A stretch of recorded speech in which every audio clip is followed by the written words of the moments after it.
Okay. Okay. Very good evening to one and all. I am Dr. Prabhakar Swami on the behalf of Internal Quality Assurance Cell of Mahatma Phule Mahavidyalaya Kingaon. I heartily welcome all the respected participants. I am very much thankful to Dr. Kriti Sharma for accepting our invitation as a research person and being with us. I would like to briefly introduce today's honorable resource person, Dr. Kriti Sharma ma'am.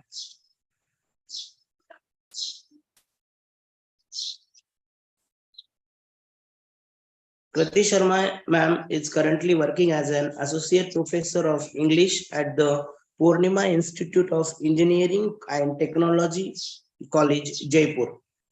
She has extensive experience in autobiographical writings, gender studies, and Indian writing in English. She holds a PhD in gender identity and narrative perspective in Indian women autobiographies from Jaipur National University, Jaipur. She has been teaching English for more than 15 years. She had associated with Government MMR RG College, Champa, Chhattisgarh, and IIHT Champa during her teaching assignments. She has authored 3 books to her credit. She has written many chapters for the edited volumes. She has written many scholarly articles for UGC listed journals. She has presented papers at many national as well as international conferences. Ma'am has done courses on English for specific purposes from Oregon University, Oregon University, America, developing soft skill and personality from IIT Madras, the philosophy of autobiographical experience and self-representation, an interdisciplinary course from IIT Tirupati, literature and life from IIT Madras, English literature of the Romantic period from 1798 to 1832 from IIT Madras. She has been an active member of SPELL Rajasthan Forum. She has been the examiner of BN University, Udaipur and Rajasthan Technical University, Kota. Really, we are having today very such a wonderful resource person among us. Not taking much time between ma'am and you, I heartily welcome today's honorable resource person, Dr. Krati Sharma ma'am, to deliver her speech on women's autobiographies and overview. Welcome, ma'am. Thank you so much, Prabhakar sir, for this humble introduction. I'm really thankful that your institute has given me a chance to speak on it. And this is one of my favorite topics because I've done my thesis on it. So we will not wait much time and I'll just start with my presentation. You can share your screen. Okay. Yes, I'm sharing. Can you see the presentation? Yes, ma'am. Yes. Okay. So my presentation is on Indian women autobiographies in India. What is it? What is its role and history? So Indian women, before we start Indian women autobiographies, I just start what you mean by autobiography. What is life? The question is, what is life? What is use of writing about your life? Do you find it worthy? Do women have something substantial to talk about? Because it is a question which is being asked many a time. These questions are always present until we are not able to change the mindset of the people.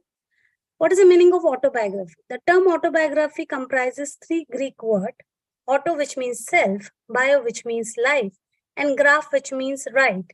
According to Linda Anderson, autobiography is the retrospective prose narrated, produced by a real person concerning his own existence, focusing on his individual life, in particular, on the development of his or her personality. In context, I'll just elaborate this more about it. Indian women autobiographies come to start writing, and they start writing when they come out of their 4 walls during Indian freedom struggle, and they come into the public arena. Linda Anderson is one of the famous critics on this subject. She writes, on one hand, autobiography, through its relation to individualism and humanistic value, is seen to be available to non-technical, common sense reading. On the other hand, autobiography produces an unease that it could spread endlessly and get everywhere undermining even the objective stance of critic if it is not hired at bay or constrained by classification. Because she said rightly, when you write about your life, you documented not only your life, but you documented history, sociology, psychology, politics, and many other contemporary things which is going in your life at that particular moment. So it's also, you can say, a part of historiography. Indian writer Naikar defines the process of autobiography as the whole process of writing an autobiography is an act of assimilation which involves like articulateness, fidelity to experience, sensitiveness to small current of feeling, and above all, curiosity. It is also a process of self-discovery and examination in leisure as found in the West as well as in India. And Naikar, he in his Indian Writing in English, in his book, he talks about it. He talks about the male writers as well. So autobiography is a type of genre in English writing that originated in the West and then spread to the East. The genre of writing about the self has been practiced by people for centuries. Diaries are one of the kind, but they are not meant to be published. In the diaries, writers share the experience as well as a desire with their loved one. Diaries have proved to be the great source of understanding one's own nature. Diary writing is one of the important practice in the West, a favorite activity pursued by women. In India, also diaries become very famous, and one of the most important diary which I would like to talk about is Madhubala. And when she died, her father decided and he dictated that it should be buried with her grave. So whatever was there in her heart remained with her grave. So we're not able to look or peep into her life because of that particular stance taken by his father. And how it when we come back to the scenario of India, we see that the writing have been identified as those belonging to the Tarikata nun in the form of muttas. They write used to muttas, and these are very short kind of a poetry, and where I just writing what Tharu Lalita has write. So free am I, so gloriously free, free from here, pretty things, from mortar, from pestle, and from a twisted land. So from these lines, we can came to know that they also desire for freedom. There is always a desire of unleash freedom, liberty, or we can say they want to take their own stance. Akka Mahadevi, a medieval Kannada poet, mutineer and mystic, challenged the practical ascendancy of the world at large with her writing. Pavan Verma, who has translated her work in the 13th century, talk about it. In 13th century, Janabai is also written autobiographical verses. And these two female writers were known for their personal writing. In autobiographies, what is much important? Here I say, I is very important to explore. This I is a physical aspect of human nature. This I is a self which describe the feeling, emotion, experience of the individual in relation to professional as well as personal life, academics, or you can say social networking. So when we look up to India and Indian writing in English and autobiographical writing, so the first autobiography in English is of Lutala, titled A Mohammedan Gentleman, is transaction with his fellow creature in 1857 when India was a colonized country. In the 20th century, women writing advanced toward the expression of feminist statement combined with political message. The autobiographies of Vijay Lakshmi Pandit and Krishna Hathi Singh, those were the sister of Jawaharlal Nehru, and they were very politically active women in Indian politics. And they were the women who have seen the transition of women in India, because I told earlier in my lecture that with Indian freedom struggle, with the coming of English language in India, these autobiographies also got momentum, because earlier we were more prone to oral literature. So Indian women come out of their four walls during the Indian freedom struggle and position themselves in public arena. They get some position in INA. We can see there was a lady who was dealing with, in Durga Bai is also there behind the Bhagat Singh and other people. So their contribution is an eye opener for the male counterpart to consider them weak, incompetent, or subjugated. Linda Anderson Wright, where I quote her, On one hand, autobiography, through its relation to individualism and humanistic values, is seen to be available to non technical, common sense reading. On the other hand, autobiography produces an unease that it could spread endlessly and gets everywhere because it can be accessible, it can be read, it can be it is an genre which can be taken up easily by people, undermining even the objective stance of critic, which we have already quoted. So, Indian women autobiographies have taken up this canon as a tool, a weapon, to talk about the process, which is historical, cultural, literal, and psychoanalysis. It is not only her personal self, but it is a document of socio cultural and historical context. I quote here Hoggett, who raises a doubt in his essay, a question of tone, problem of autobiographical writing. The most crucial task of an autobiographer is to find a voice that can carry a wide range of attitude and emotions without being socially self conscious or directly literary. He suggests that they should adopt a neutral, natural tone or a neutral tone. Now, I'll just divide these autobiographies into different category, which was propounded by Jasbir Chen, one of the author and writer and critic. She writes in her one of the preface where she was writing about Hansa Vadkar autobiography, You Speak, I Tell. In the preface, she has penned down an essay, Speaking to Self to Other. She says that autobiographies also have a morphology of their own. We have never cared to classify them, but a range present before us, especially when women autobiographies are concerned or necessity is this. One may describe autobiographies as primary and secondary, as collaborative venture, and appropriate one as double fragmented, written and spoken one. So I have just divided these pieces into that category. The first one is primary work of author, where author is the major one, the person who is writing about his own self. Primary autobiographies are one which are written by the author herself, like Leela Seth, who was the first woman judge of India, and she's a mother of a celebrated author Vikram Seth. She has written her autobiography when she got her leg fractured, and during to pass her time, she write her work on balance, and it's a very inspiring work. Shaukat Kafi, mother of Shabana Azmi, wife of Kafi Azmi, she has written her autobiography in Urdu, Kafi and I. Then it was later translated into English. It's a wonderful piece to understand their life, her struggle to become a dramatist, drama artist. Kamla Das, My Story, she published her autobiography in 1970 in Malayalam, and this was published as a in a serial form. She was there on her bed. She need to pay her bill. For that, she was writing every week like a column. It was coming. Secondary autobiographies are presented with collaboration of others, such as Zora Sanger close-up memoir of life on a stage and screen. She was a very profound actor and centurion because she died at the age of 101 or so, where her voice of the speaker is presented by another writer.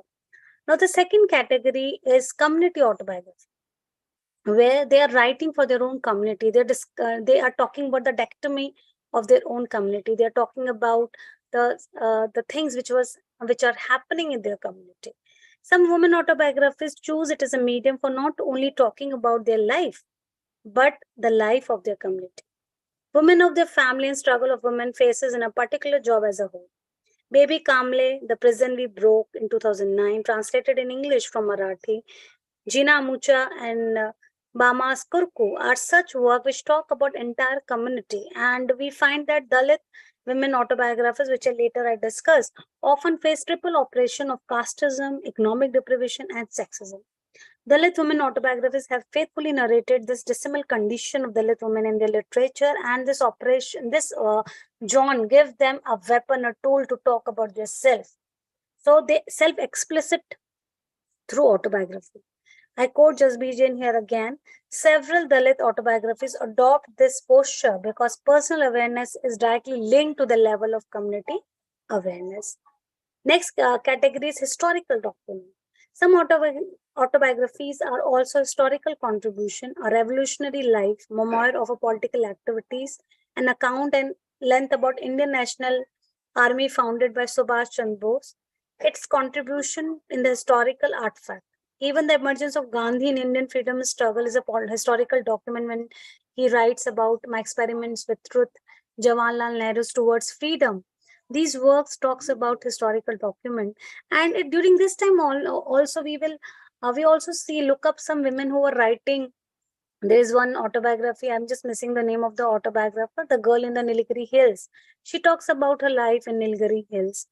So the third category, which next category is Dalit or oppressed autobiography, which is it's a part of community autobiography. So Dalit women face triple oppression, which we have discussed, and these writers starts from Chalapalli Sarup Rani, Gagu Shamala, Bama, Purnima, Purnami, Baby Kamle, and in the seminal work narrate horrific abuse of exploitation of Dalit women by upper caste men. And their literature symbolizes resilience. Bama's Kurku is an attempt to discuss the traumatic suffering of marginalized community. She not only voice herself, but the women of her community. And that's why she got very, you can say, she was heard by the people. And what Gayatri Spivak say, can a subaltern speak? Yes, she can speak. And she proved that. It is also a representation of a community in which writer is born and the writer willingly disclose the plight of unvoiced through them. There is a personal observance and experience that is near in front of the eyes. And through this, we also know a sociological construct. We also understand the gender, how gender is being played a very vital role in their life. So they excel in such attempt and are glorified by the whole community. So their autobiography is also a community autobiography, but they represent their caste. You can say it's a caste autobiography. So Dalit, it has been around 40 years and the Dalit women have started to express and voice out their opinion through autobiographies and memoir. The two famous Dalit women writers are Baby Haldar and Urmila Pawar. And I would like to tell you that Baby Haldar used to work in the home of Munshi Premchand's grandson, and he motivates her to write. And he's the one who asked him to pen down her life and come out with a work. Urmila Pawar have genuinely explained in her work about the conflict faced by them from the other caste people and men of their caste. Even they have to, they are not free from their own community as well. They have to see the backlash of their own community. So Baby Haldar's A Life Less Ordinary and Urmila Pawar's A Weave of My Life are the two autobiographies which considered to be parameter or yardstick of Dalit oppressions or Dalit autobiographies or Dalit mouthpiece. Now, secondary autobiographies, I told you that these autobiographies were not written directly by the writer, but they were a part of this writing. Nalini Jamila, Sixth Sex Worker, is one of the secondary autobiographies. Nalini subjugated the feminist aspect and equally announced that our constitutional right to equality has given equal right for both the gender. Every woman is facing difficulties in gender, sex, and racism throughout their eternal life. This paper, so we can see that she is talking about her life. Gayatri Devi, the Princess of Jaipur, she has written her autobiography, secondary autobiography, because she is not only princess, but she's a politician, she's a social worker, she was a creator of art. And when we talk about her life, she was a princess of Kuch Bihar. So I would like to add here that Princess of Kuch Bihar, her mother Brinda, her sister Aisha, these were the ladies who were writing memoir. They have this in their genes. So women who inspired many others to follow her footsteps. Secondary resources have been included in her autobiographies, biography, and articles where they were discussed. Now, one autobiography writing has now explored and come up in 21st century and later after 2010, where we see that LGBT and third gender community have started talking about their self and they have come out of their cocoon cell. A. Devti is a name which we would like to quote first. Her work, A Truth About Me, A Hinjra's Life, published in 2005, explored the journey of the transgender. It is not easy to write and talk about the prohibited gender and their life. And when you read her life, you feel very upset after reading her. It is not that one can bear so much of torture, so much of pain in her life when I read her.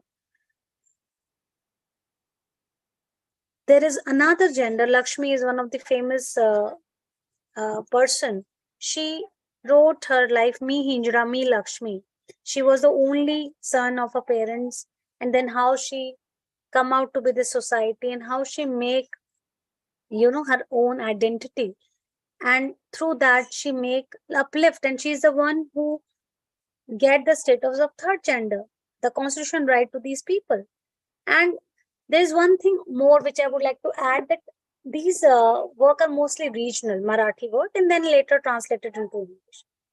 According to Saba Samir, I quote here, the memoir gave us a first-person perspective of Lakshmi's experience and struggle, good and bad, profound and frivolous. We meet the people which transformed her into the person that she is today, an activist, artist, celebrity, ambassador, phenomenal catalyst for change. For her community and country, on a more personal level, the reader is also introduced to the child, the dancer, the lover, the woman, the friend, the hinjra, and the dutiful son. So he played so many role in her life and actively presented it. So it's not easy to write in English. So these women writers, they have taken up the regional language. They start talking about and expressing about their own self in the regional language. Women in Maharashtra were enlightened about their self projection and they inspired future generation. That's why it has been seen that the trend of writing an autobiography. Because I would like to quote here that there was a tendency, because after the spread of Christianity in Maharashtra, confessions were being made publicly. So due to this confection practice, we see that Simritri Charitra has come, Lakshmi Bai. She writes her work, Simritri Charitra, Ramabai Ranade, Achuti Kahani Athwai, then Amar Jeevan by Rasundari Devi. It is written in Bengali. Vinodini Nasi Amar Abhinetri Jeevan, it was written in Bengali. So we see that somewhere or the other, when they got something to talk about, they start writing. Kamla Das in South with her autobiography, I had already discussed. My story was written in Malayalam and then translated into English and later translated into many other languages in the world. Amrita Pritam in her Rasidi Ticket, which was written in Punjabi. Then Nange Paun the Safar by one of the Dilip Tanwara. These were very famous work in Punjabi literature. With the coming of after 2010, we see that many sportswomen have started talking about their life. And the credit goes to Mary Kom because she has come up with her work. Then the movie has been made on her life. Mary Kom played by Priyanka Chopra. So Saina Nehwal playing to win in 2012, followed by boxer Mary Kom, autobiographical Unstoppable in 2013. Both women sports stars have penned their struggle story with their autobiographies and proved to be inspiration for the Indian women, especially the girls of India and sports people especially. Sania in her work Playing to Win traces her journey to her win the Olympic game of 2012. Since she is a precursor in the field, her rendition of her story is a legitimate and a study to explore the way in which the formulation of femininity have been transformed. The autobiography also become a means of exploring the ways in which the convictions of autobiography explained by the writer to create an overreaching true narrative of the life. Mary Kom belonged to Northeast, coming a person from Northeast and accepting her as a part of Indian sensibility is also a very great thing. And we know there's so much of things are going on in the Northeast and the other part of the country. So Mary Kom represent not only boxing, but she also represent Northeast area, where it is difficult to get training to access the other part of India, but the work highlighted their vision to be a champion. Sania Mirza, successful tennis player and a very good orator, bring out her autobiography Ace with Odd. It's a remarkable work that gives an insight into her life and profession. The next category is performing artist autobiography. Performing artists, the dramatist, the actor, their autobiography gain momentum because people are very much keen to know about their life, about their success, about their failure, about their affair, about their personal life. Durga Khote wrote her autobiography, Me Durga Khote, and later translated into English, Aya Durga Kote. Hansa Vadkar, You Sing, You Ask, I Tell, Sangita Aika, published in 1917, then later translated into English. They both come into the category of this performing artist autobiography, because these two were very prominent Marathi forerunners in the Marathi cinema and theatre. Their journey was not easy. These women are there in sociological,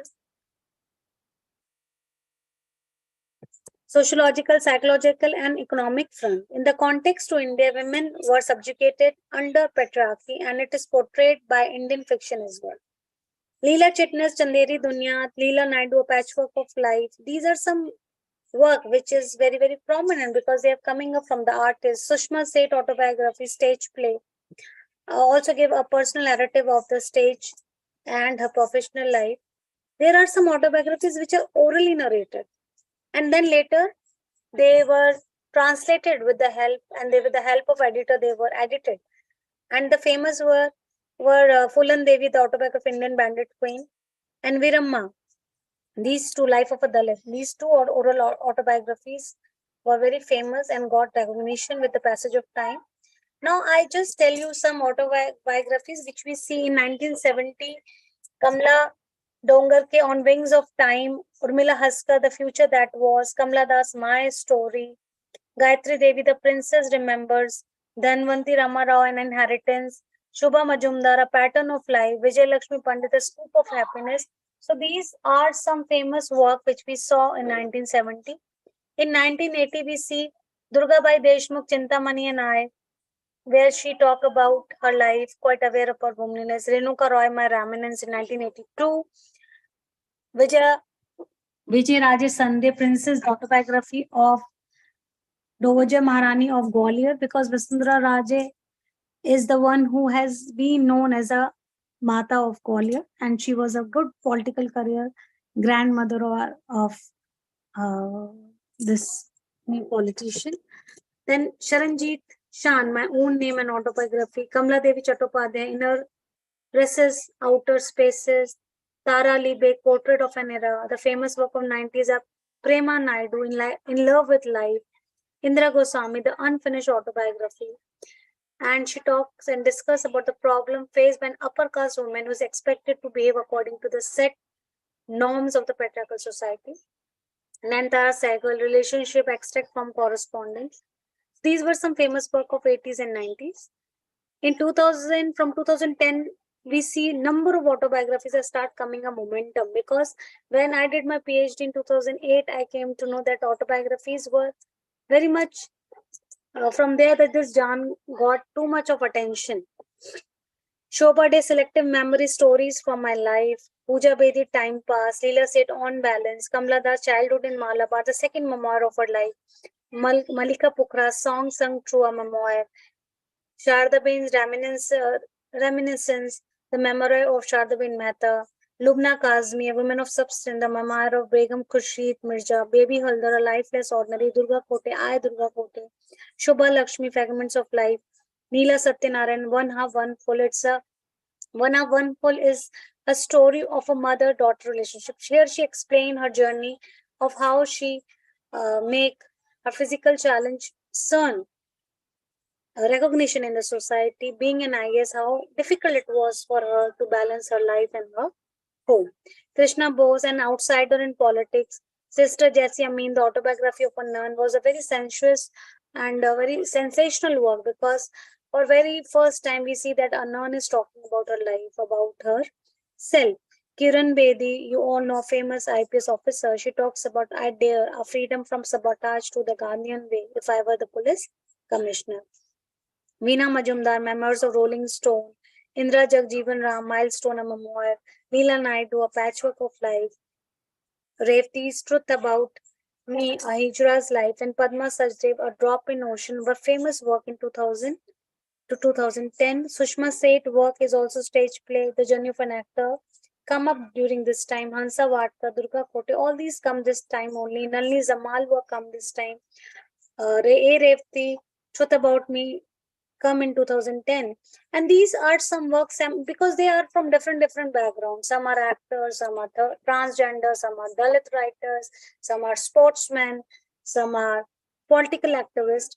So from 2010 onwards, we saw Prabha Khetan, A Life Apart, Padma Desai, Breaking Out, Carton and Hansen, Strangers of Life, Indian Theatre Autobiography, Mary Kom, Shobha Day's second autobiography, Unstable My Hunger for Life. Then Indrani Mukherjee, who was now in the custody of police for killing of a daughter, the untold story. So they were writing. Now we can see that this genre is used by the victims also.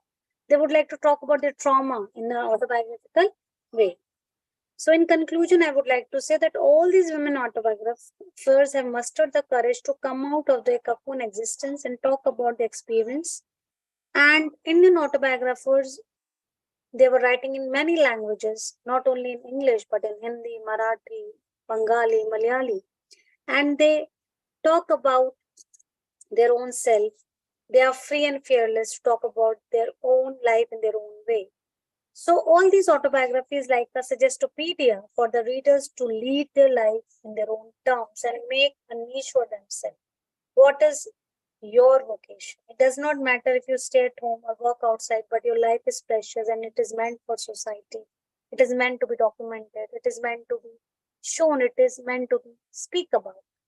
So I end my lecture with this Robert Herrick's line, no fault in women, though they be, but seldom from a suspension free.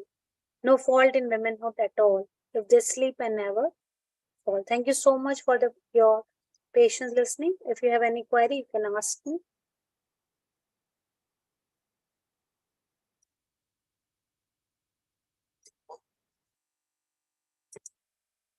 But really, it was very nice, wonderful session from your side. Thank you That so you much. have given a very detailed note about the Indian autobiographies and the autobiography writers and in detail. Really, thank you so much for Thank you so much. accepting our invitation and being with us and giving your fruitful session. Thank you